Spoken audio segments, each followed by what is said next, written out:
Namaskar students. So in this lecture we are going to start a second order control system.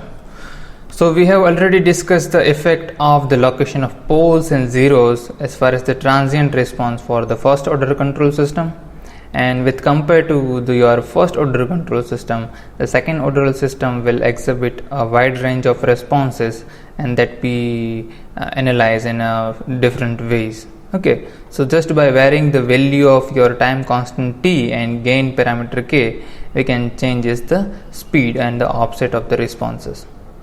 Okay, so this changes in the parameters of second order system can change the form of the response. So what are the parameters that we are going to deal with in this lecture? Okay, so a second order system can display a characteristics much like a first order system, or depending on the component and values displays the damped or the pure oscillation of its transient response. Okay, so with that let us take what is the generalized transfer function of closed loop control system as far as your second order control system is concerned. So let us consider this block diagram. Here you can see your input is given as R of s, your error signal is E of s. Here we are having some transfer function, that is omega n square divided by s plus 2 zeta omega n, and your output C of s, and here it is a negative unity feedback control system. So if you want to find the transfer function of the system, in that case you will get Cs by Rs is equal to omega n square divided by s square plus 2 zeta omega n s plus omega n square, where your omega n is nothing but your natural frequency of oscillation. Okay, so which is the frequency of oscillation of the system without the damping, and unit of omega is nothing but your radian per second. Okay, same way this zeta is nothing but the damping ratio of second order control system, and which is a measure of the degree of resistance to change in the system output. Okay, so we are going to study what is omega and zeta as far as your second order control system is concerned, but you have to remember the generalized equation of your transfer function for second order control system.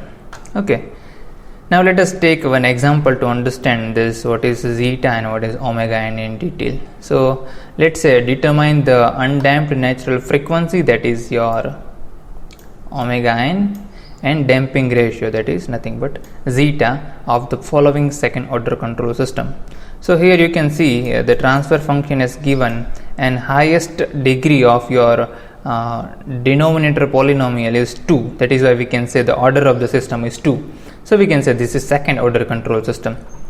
Now in previous slide we were discussing about the transfer function, that is the generalized transfer function of second order control system, and it can be given by omega n square divided by s square plus 2 zeta omega n s plus omega n square.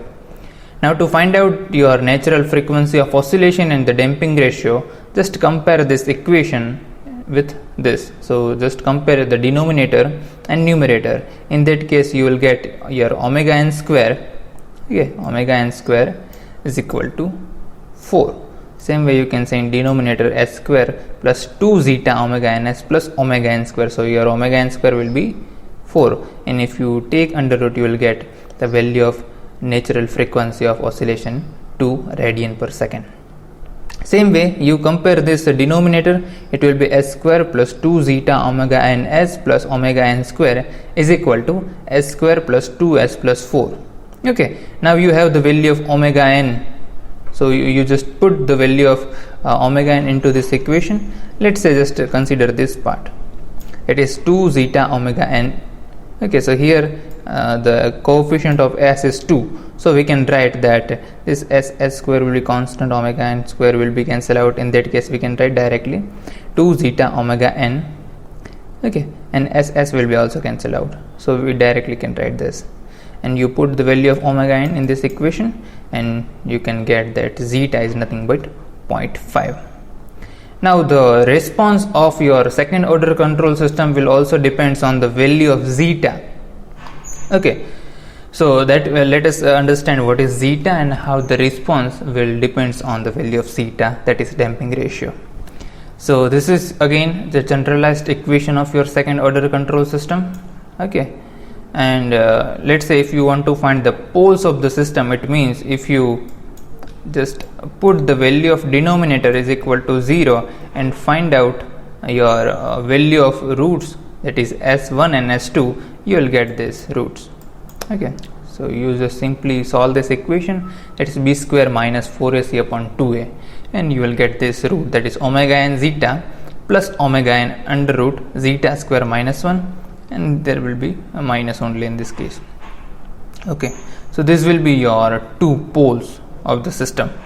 Now the value of your poles here, you can see it depends on the value of omega n and the value of zeta. So as your value of omega and zeta is changing, the location of your pole on this z plane is going to change. Okay, but generally the value of omega n is predefined, that is why the value of your the location of pole generally depends on the value of zeta. So let's say here we are just rewriting those values of poles.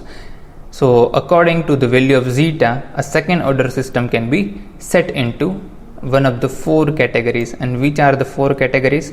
So first one is a overdamped. So what is overdamped? So when the system has two real and distinct pole.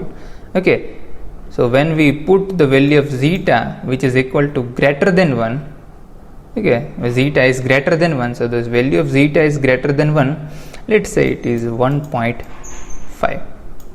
Okay, so if you square the 1.5, it will be 2.25, and minus 1, it will give you some positive value. Okay, if you take the value of zeta that is greater than 1, this fraction will give you some positive value. Okay, and here also 1.5, let's say for example, and 1.5 minus omega 1 will be some negative value. Okay, and this will be some positive. So if you just find out some values, so it will be in the left hand side of your j omega axis, because your this value will be negative. Okay, if you add and minus something, it will be somewhere around here. So when your system is overdamped, in that case your location of pole will be the left hand side of your j omega axis. Okay, and that kind of system is known as a overdamped system. Now let us consider the second case, that is underdamped system. In that case your value of zeta is nothing but 0, less than zeta, less than 1, so it will be in between 0 and 1. Okay, in that case we will have the two complex conjugate poles. So how we can find this? Let's say the value of zeta in between 0 to 1, it is, let's say it is 0.5. Okay, so if you put the value of zeta is equal to 0.5 and square this, it will be 0.25, and 0.25 minus 1 will be some negative value, and if you take the square root of negative value, you will have some imaginary term. Okay, so this term will be negative plus some imaginary term, it will give you some two complex conjugate poles in this places. Okay, so it is very easy. So when your value of zeta in between 0 to 1, your system has underdamped response. Okay, same way let us discuss third case, that is undamped. It means the system has two imaginary poles, and at that time the value of zeta is 0. So you just put zeta is equal to 0 right here, so it will be minus 1 under root of minus 1, again it will give you your imaginary term. In that case this will be at this position. Okay, it is very easy, you just put the value of zeta in that is equation and you will get two poles. Okay, one is minus and another one will be plus. Okay, this term will be 0. If you put zeta is equal to 0, this will be 0. So some let's say some j omega n, some value, constant value will be there. Here it will be minus j omega n, some constant value will be there. Okay, so there will be some two imaginary pole in case of a undamped system. And the last case is when the system is critically damped. In that case your value of zeta is equal to 1. So if you put zeta is equal to 1, the second portion will become 0. In that case you has two real but equal poles. So the value will be equal, zeta into omega n, zeta into omega n. Okay, at the same place you will get the two poles. So these are the underdamped, overdamped, critically damped and undamped system. Okay, so generally the value of zeta will never be negative. In that case your system will be unstable. So we are not talking about this because your oscillation is not going to be damped out at any position in case of the value of zeta is negative. So we are not discussing about the negative values of zeta right now, but whenever the value is 0 to 1, in that case how the system will behave. So this is all about the underdamped system, but we will come to this point. Okay, don't worry, we will come to this all this definition, that is delay time, what is rise time, peak time and all of this. We are discussing about this particular section because our area of interest for this is step response of your underdamped system. Okay, so we are interested to find the step response of underdamped system. So our generalized transfer function for second order control system is nothing but omega n square, again s square plus 2 zeta omega n s plus omega n square, and we are interested to find the step response, let's say a unit step response. More specifically, let me mention that it is unit step response, and for unit step response we know that the value of r of s is 1 divided by s. So just put the value of r of s into this equation and you can write c of s is nothing but 1 divided by s and multiply by this whole term. Okay, now the partial fraction of the above equation can be found out by this. So you just take a divided by s and b divided by this whole denominator. In that case you will find the value of a is equal to 1 and b is equal to minus of s plus 2 zeta omega n. Okay, now you know what is, how can you find the partial fraction of this term. So I am not going to explain. Okay, if you want to know how we can find the partial fraction, just go and watch the video of previous lecture. In that whenever we discussing about unit step response of your first order control system, I have already explained this. Okay, so this will be now our output c of s. Now here you can see, if you want to take the inverse Laplace of this equation, you cannot directly take. Okay, so for that what we are doing right now, so we are just adding one term into the denominator, that is zeta square omega n square, and we are subtracting the same term. It means we are just adding this term and subtracting this term to make this part a perfect square, and that is nothing but s plus 2 zeta omega n whole square. Okay, and from this you can see omega n square is we can take common, so it will be omega n square and into the bracket 1 minus zeta square. Okay, so it will be look something like this. Okay, so we are just continuing with the same equation. Now again, if we want to find the inverse Laplace, we cannot easily find this.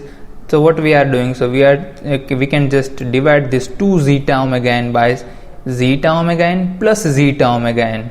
Okay, and this minus sign, it will be, then in that case it will be 2 zeta omega n minus zeta omega n. So it is right here. So s plus zeta omega n minus zeta omega n, and in the denominator we can write.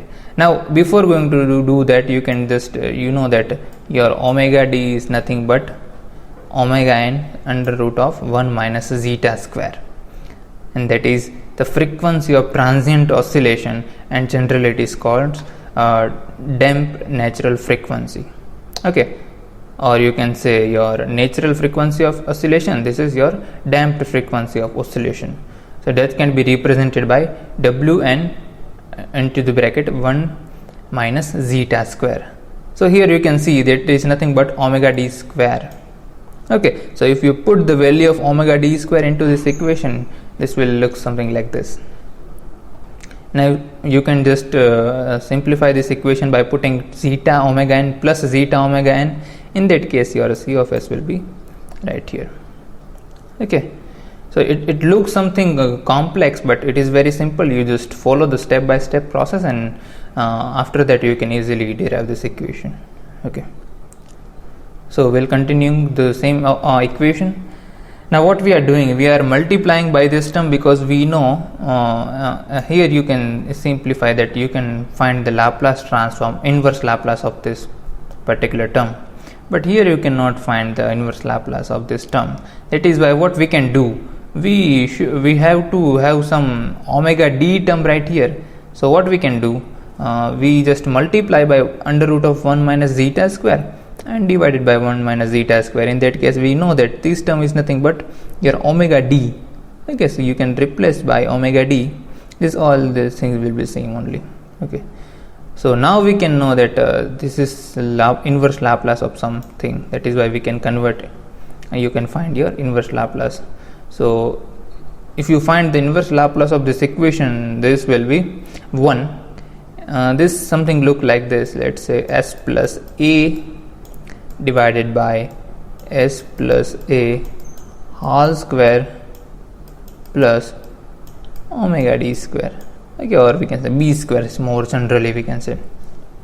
So in that case, if you want to find the Laplace inverse, that will be e raised to minus that is not zeta omega n but e raised to a, okay, e raised to at cos of omega dt.